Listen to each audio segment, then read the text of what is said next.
بسم اللہ الرحمن الرحیم۔ السلام علیکم۔ حضور صلی اللہ علیہ وآلہ وسلم کے وصال شریف کے وقت حضرت جبرائیل علیہ السلام حاضر ہوئے اور عرض کرنے لگے، یا رسول اللہ صلی اللہ علیہ وآلہ وسلم، آج آسمانوں پر آپ کے استقبال کی تیاریاں ہو رہی ہیں۔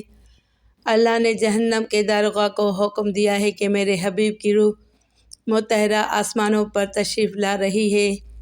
اس اعزاز میں دوزخ کی آگ بجھا دے، اور حوران جنت سے فرمایا ہے کہ تم سب اپنی تزئین و آرائشگی کرو، اور سب فرشتوں کو حکم دیا ہے کہ تعظیم روح مصطفیٰ صلی اللہ علیہ وآلہ وسلم کے لیے سب صف بصف کھڑے ہو جاؤ، اور مجھے حکم فرمایا ہے کہ میں آپ کے خدمت میں حاضر ہو کر آپ کو بشارت دوں کہ تمام انبیاء اور ان کی امتوں پر جنت حرام ہے جب تک کہ آپ اور آپ کی امت جنت میں داخل نہ ہو جائے، اور کل قیامت کو اللہ تعالیٰ آپ کی امت پر آپ کے طفیل اس قدر بخشش و مغفرت کی بارش فرمائے گا کہ آپ راضی ہو جائیں گے۔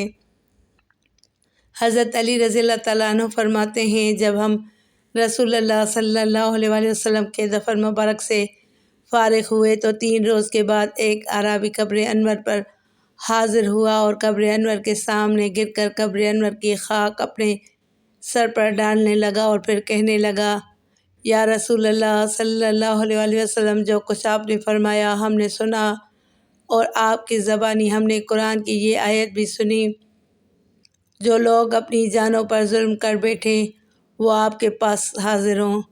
بس اے اللہ کے رسول، میں اپنی جان پر ظلم کر بیٹھا ہوں، اور اب گناہوں کی معافی کے لیے آپ کے پاس پہنچا ہوں۔ اعرابی نے یہ کہا تو قبر انور سے آواز آئی، جاؤ جاؤ، اللہ نے تمہیں بخش دیا۔ جن دنوں لشکر یزید نے مدینہ منورہ پر چڑھائی کی، ان دنوں 3 دن تک مسجد نبی میں اذان نہ ہو سکی۔ حضرت سعید بن مسیب رضی اللہ تعالیٰ عنہ نے 3 دن مسجد نبی میں رہ کر گزارے۔ آپ فرماتے ہیں کہ نماز کے وقت ہو جانے کا مجھے کچھ پتہ نہیں چلتا تھا، مگر اس طرح کہ جب نماز کا وقت آتا قبر انور سے ایک ہلکی سی اذان کی آواز آنے لگتی۔ مدینہ منورہ میں ایک بار قحط پڑ گیا، بارش ہوتی ہی نہ تھی۔ لوگ ام المومنین حضرت عائشہ صدیقہ رضی اللہ تعالیٰ عنہ کی خدمت میں فریاد لے کر حاضر ہوئے۔